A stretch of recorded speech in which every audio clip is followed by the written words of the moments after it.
Alors, bonjour tout le monde et bienvenue au cours 9. Aujourd'hui, on va regarder la mortalité select et ultime. Alors, la mortalité ultime, c'est toute la mortalité qu'on a vue depuis le début de la session, c'est la population générale.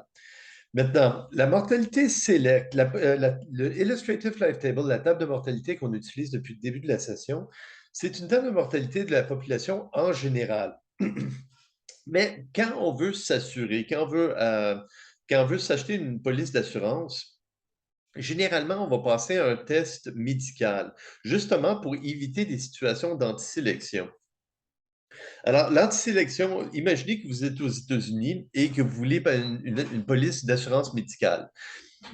Alors, le but d'une assurance, c'est de mitiger un risque qui est aléatoire. Alors, enlever un risque qui est aléatoire. On assure notre maison parce qu'on ne veut pas qu'elle passe au feu. Alors, si aux États-Unis, on veut une assurance médicale, ça devrait être tout simplement pour enlever le risque d'une possibilité de tomber malade. Et si on tombe malade, on serait couvert par notre police d'assurance. Alors, c'est la même chose qu'une assurance habitation. Si la maison passe au feu, on est assuré par notre assurance. Maintenant, le problème, c'est qu'avec l'assurance vie, on a des problèmes d'antisélection. Ça veut dire que quelqu'un qui découvre un cancer décide d'acheter une police d'assurance spécifiquement pour se faire payer son traitement. Alors, le but de l'assurance, c'est d'enlever le risque qui est aléatoire. Alors, l'antisélection, c'est quand on achète une police d'assurance pour une raison autre que mitiger le risque. Alors, on achète une police d'assurance. Alors, c'est pour ça que la plupart des polices d'assurance ont une clause suicide. Il y a beaucoup de personnes qui s'apprêtent à commettre le suicide, qui s'achètent une police juste avant de commettre un suicide. C'est pour ça que toutes les polices d'assurance ont une clause pour cette situation. Alors, euh, avant d'avoir une assurance médicale aux États-Unis, on va te faire passer un test médical. Et les personnes qui sont maintenant assurées ont ceux qui sont acceptés par la police ont généralement une mortalité qui est meilleure ou supérieure à la population en général. Alors, la population générale, c'est tout le monde. La mortalité select, c'est juste un groupe de personnes qui sont en parfaite santé. Alors, normalement, la période select, c'est une période de 20 ans. Alors, quelqu'un qui s'achète une police d'assurance à 30 ans, il y a des bonnes chances qu'à 50 ans, il ressemble plus à la population générale. Mais pour les prochaines années, alors les âges 30, 31, 32, 33, 34 et ainsi de suite, sa mortalité, on peut assumer que sa mortalité, elle est meilleure que la population générale. Donc, durant la période, on appelle cette période la période select, et éventuellement, notre mortalité, elle va rejoindre la mortalité de la population en général, et on va tout simplement dire que c'est la mortalité ultime. Alors, select pendant une période de temps, une année, et ultime par la suite. Alors, jusqu'à présent, on dénotait le nombre de personnes dans une cohorte qui est égal à LX. Alors, le Illustrative Life Table. On va dorénavant dénoter L boîte X, le nombre de personnes dans une dans une cohorte select. Alors, supposons qu'on a 1000 personnes qui passent un test médical aujourd'hui à l'âge de 40 ans. On aurait L boîte 40 pour être égal à 1000, donc 1000 personnes dans notre cohorte âgés de 40 ans aujourd'hui qui viennent juste de passer un test médical. Et on suppose que la mortalité de ces gens, leur santé, elle est meilleure que la population générale. Donc, si je dénote boîte X, c'est une personne âgée de X avec la mortalité select. Il a passé son test aujourd'hui. Et si je dénote boîte X plus T, alors c'est une personne qui est aujourd'hui âgée de X plus T, mais il a passé son test à l'âge X. Donc, ça fait T années qui a passé son test médical. On suppose que la mortalité, elle est la meilleure pour boîte X le jour qu'il a passé son test. Alors, la différence entre la mortalité ultime et la mortalité select, avec le temps, la mortalité vient rejoindre la mortalité ultime.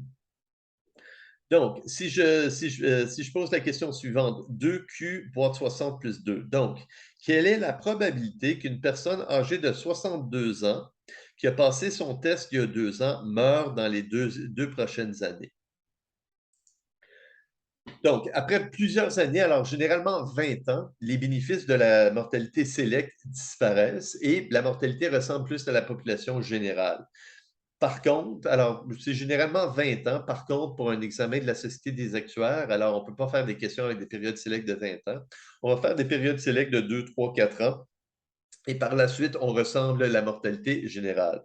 Donc, la mortalité d'une personne âgée de X plus T, si T est assez grand, ben, c'est tout simplement la mortalité d'une personne âgée de X plus T. Alors, la personne qui a passé son test à l'âge X, 20 ans plus tard, alors quelqu'un qui a 25 ans qui a passé son test, 20 ans plus tard, sa mortalité va ressembler à celle d'une personne de 45 ans. Alors, ici, quelle est la probabilité qu'une personne âgée de 60 ans qui a passé son test il y a 40 ans meure dans la prochaine année? C'est quasiment la même chose qu'une personne âgée de 60 ans. Quelle est la probabilité qu'il meure dans la prochaine année? Alors, pour les examens de la SOA, pour l'examen intra, la période select va être de 2 à 5 ans. Et par la suite, la mortalité, on appelle ça la mortalité ultime, alors la mortalité de la population générale. Alors, un exemple. J'ai 45 personnes qui ont passé j'ai 1000 personnes aujourd'hui à 45 ans qui ont passé leur test médical aujourd'hui, sont maintenant assurées par une police d'assurance. Quelle est la probabilité qu'une personne qui a passé son test aujourd'hui meure dans les 5 prochaines années? C'est 4. Et si on survit les 5 prochaines années, alors la probabilité de mourir dans les 5 années suivantes, c'est 5. Alors, calculez sur les 1000 personnes, combien de personnes sont toujours là à l'âge de 55 ans? Et en conséquence, quelle est la probabilité qu'une personne âgée de 45 ans qui a passé son test aujourd'hui survit les 10 prochaines années?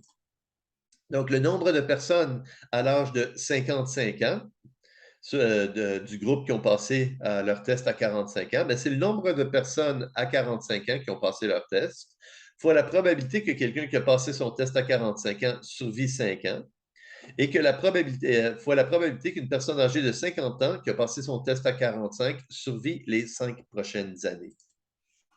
Donc, c'est 1000 fois 1 moins 4 fois 1 moins 5. Donc, sur les 1000 personnes, genre, je devrais en avoir 912 qui ont survécu les 10 prochaines années. Et donc, quelle est la probabilité de survivre les 10 prochaines années? Alors, c'est le nombre de personnes à 55 divisé par le nombre de personnes à 45, et donc 91,2. Alors, la probabilité une personne a passé son test à l'âge de 60 ans. La probabilité de mourir chacune des années subséquentes, ben, c'est 2 alors, la probabilité de mourir avant 61 ans, c'est 2.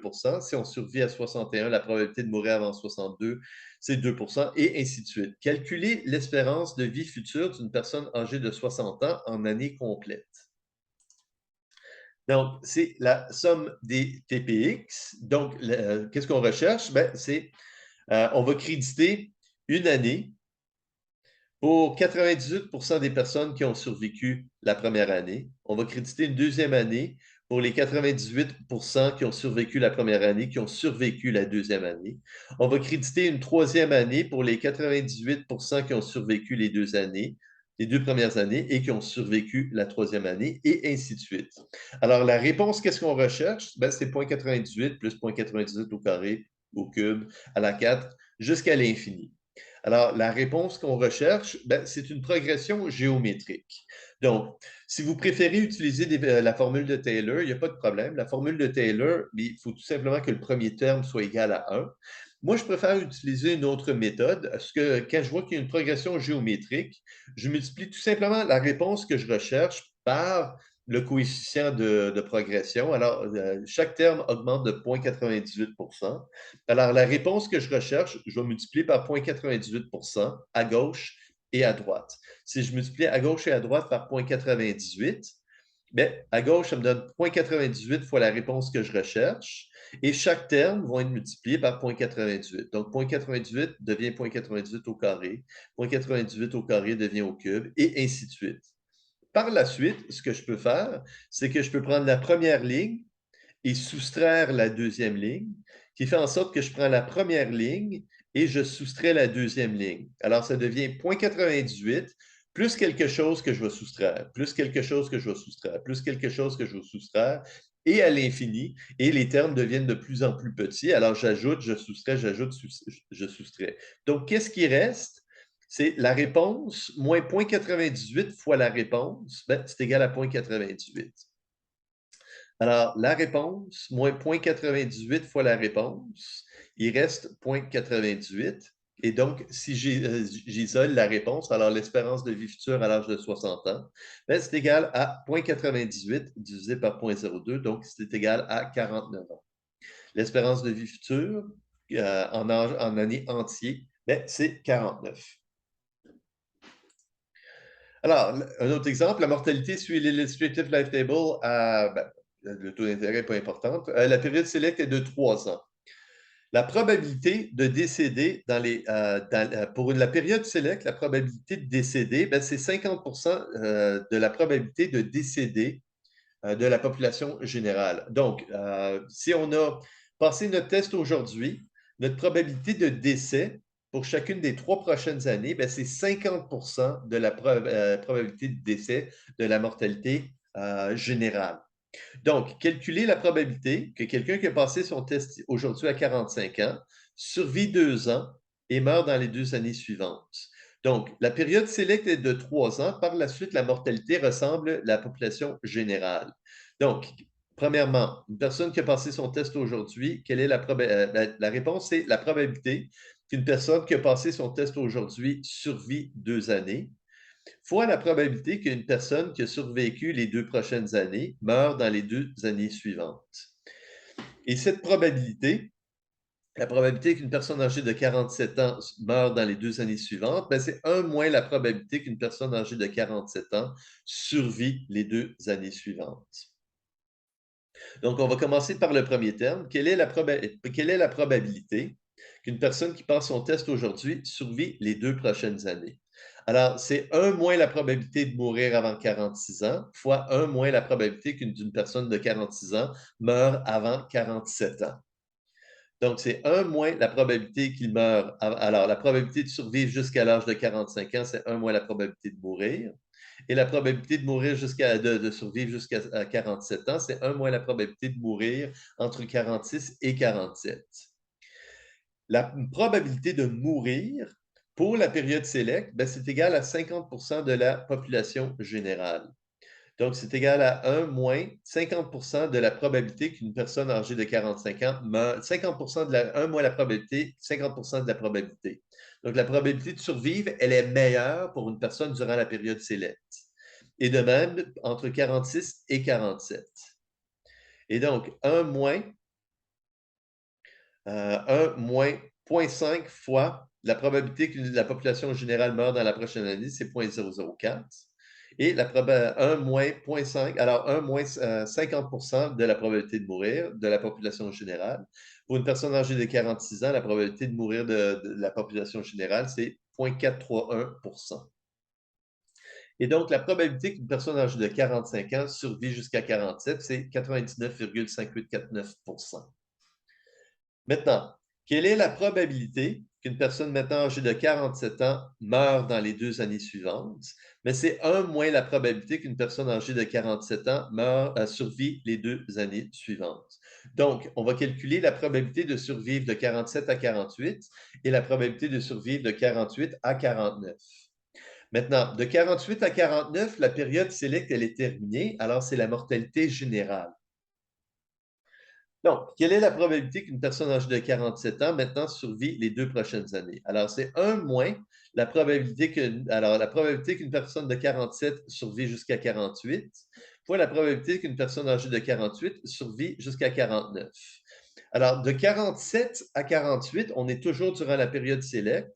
Et de 48 à 49, on est dans la période ultime. Alors, la période select est bonne pour 3 ans. À partir de 48 ans, sa mortalité ressemble à la population générale. Et donc, pour la période select, c'est 50% de la mortalité de la population générale. Et pour la période ultime, ben, c'est la mortalité de la population générale. Donc, c'est 1 moins 50% de la mortalité de la population générale fois 1 moins la mortalité d'une personne âgée de 48 de la population générale. Et donc, la probabilité de survivre de 47 à 49, sachant que la personne a passé son test à 45, ben, c'est 99,2642%. Et donc, la probabilité de mourir, c'est 1 moins 99,2642%. Donc, quelle est la probabilité qu'une personne qui passe son test aujourd'hui survit 2 ans et meurt les 2 années suivantes? C'est égal à la probabilité qu'une personne âgée de 45 ans survit les 2 prochaines années, fois la probabilité que cette même personne meure les 2 années suivantes. Donc, 0,7327 %.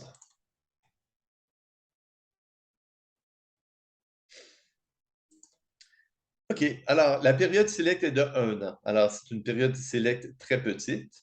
Alors, la probabilité de la population générale de mourir entre 60 et 61, c'est 1 %. Et pour la population générale, la probabilité de mourir entre 61 et 62, c'est 2 %. L'espérance de vie future en année complète pour une personne âgée de 60 ans qui passe son test aujourd'hui, c'est 25. Et la mortalité select, ben, c'est égal à 60 % de la mortalité ultime. Calculer l'espérance de vie future d'une personne qui passe son test à l'âge de 61. Une petite note. On ne peut pas passer du nombre de personnes à 60 ans qui ont passé leur test au nombre de personnes qui ont 61. Il n'y a aucun lien entre les deux. Donc, qu'est-ce qu'on doit faire? C'est qu'on doit regarder, on doit projeter et ensuite rétrospectivement revenir par en arrière. Donc, l'espérance de vie future d'une personne âgée de 60 ans, ben, c'est la probabilité de survivre la prochaine année, plus la probabilité de survivre la prochaine année fois l'espérance de vie à 61. Alors, pour tous ceux qui vont survivre la prochaine année, on leur accorde une année. Et pour tous ceux qui ont survécu la prochaine année, ils ont une espérance de vie future. De même chose, pour 61, l'espérance de vie à 61, c'est la probabilité qu'une personne qui a passé son test à 61 survit la prochaine année, fois la probabilité qu'une personne qui a 61 ans, qui a passé son test aujourd'hui, survit la prochaine année, fois l'espérance de vie en âge entier à 62. Donc, ce qu'on va faire, c'est on va trouver quelle est l'espérance de vie future à l'âge de 61. On va isoler ce terme. Donc, l'espérance de vie à 60 ans, c'est 25 ans. C'est égal à la probabilité de survivre la prochaine année. Donc, la probabilité de mourir la prochaine année, c'est 1 %. La mortalité select, ben, c'est 60 % de 1 %, donc c'est 0,006. Et donc, la probabilité de survivre, c'est 1 moins 0,006, 99,4 %. Plus 99,4 % fois la probabilité de survivre. Et tous ceux qui survivent jusqu'à l'âge de 61 ont une espérance de vie future. Et donc, l'espérance de vie future d'une personne âgée de 61 ans, c'est 24,15 années. Maintenant, l'espérance de vie future à 61 ans, à partir de l'espérance de vie future à 61 ans, on va trouver l'espérance de vie future à 62 ans. Pourquoi qu'on fait ça? C'est parce que l'espérance de vie future à 61 ans de quelqu'un qui a passé son test aujourd'hui, ça va être la probabilité de survivre la prochaine année, et de tous ceux qui ont survécu vont avoir une espérance de vie à 62 ans. Donc, on va projeter jusqu'à 62 ans et rétrospectivement, on va se retrouver à 61 ans.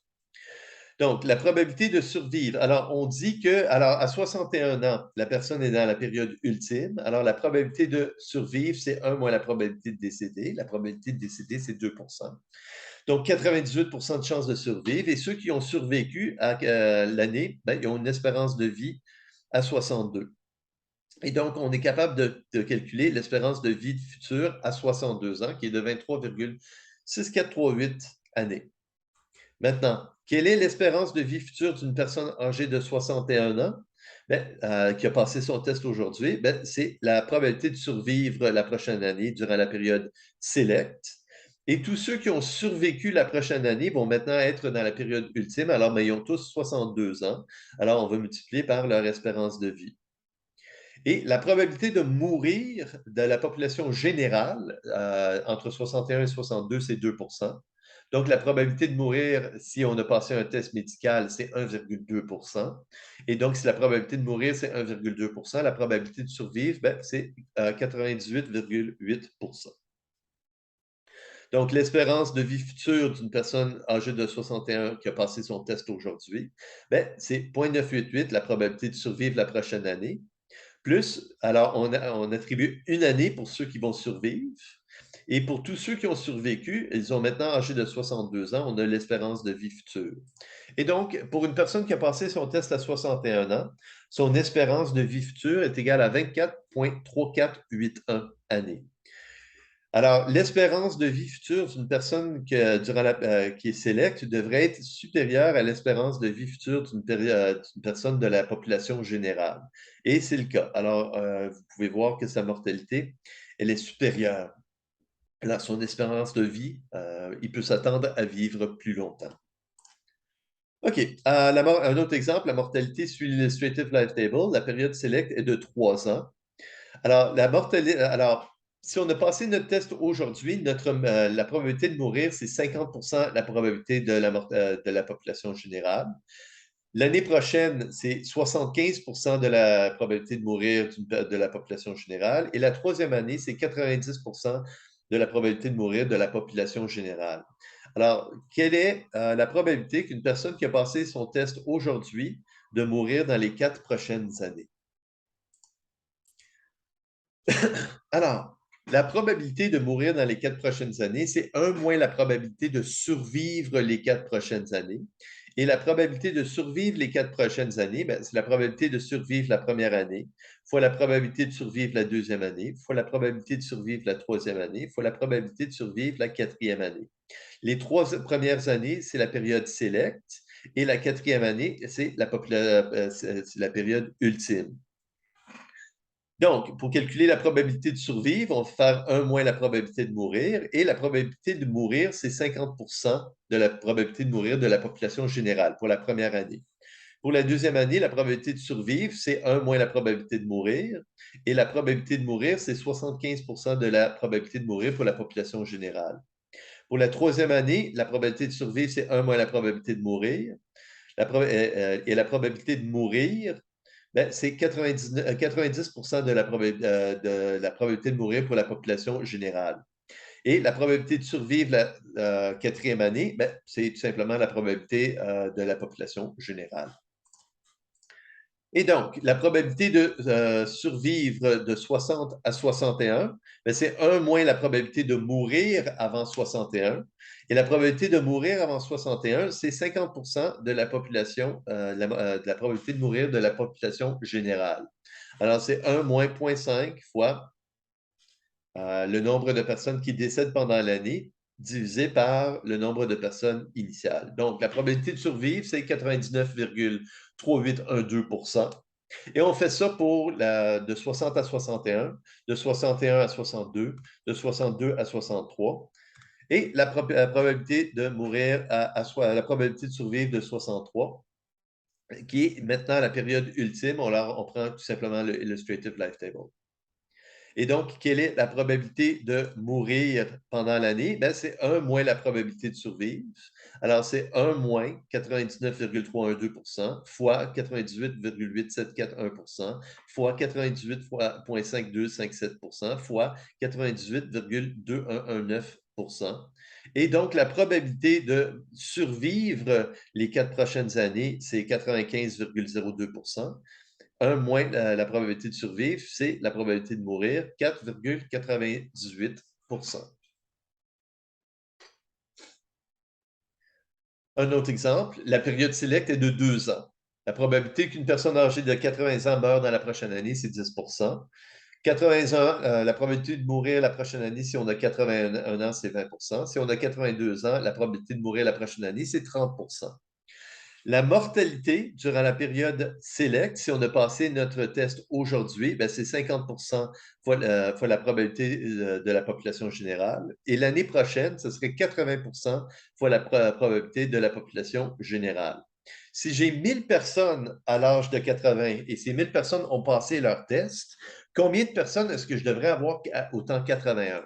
Encore une fois, je dois répéter qu'il n'y a aucun lien direct entre 80 et 81. Qu'est-ce qu'on va faire? C'est qu'on va aller de 80, on va aller jusqu'à 83 ans. Alors, de 80 à 82, c'est la période select.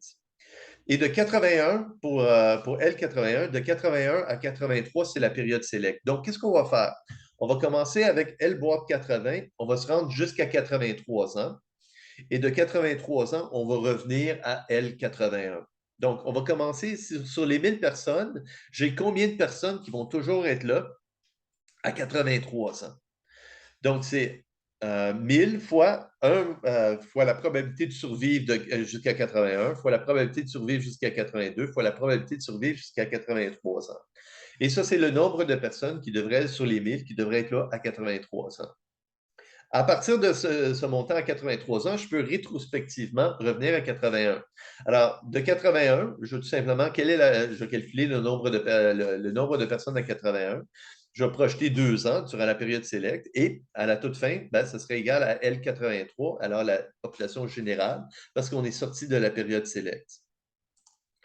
Donc, le nombre de personnes à 83 ans, ben, c'est le nombre de personnes, 1000 personnes à 80, fois la probabilité que cette personne survit jusqu'à 81, fois la probabilité que ces personnes survivent jusqu'à 82, fois la probabilité que ces personnes survivent jusqu'à 83 ans.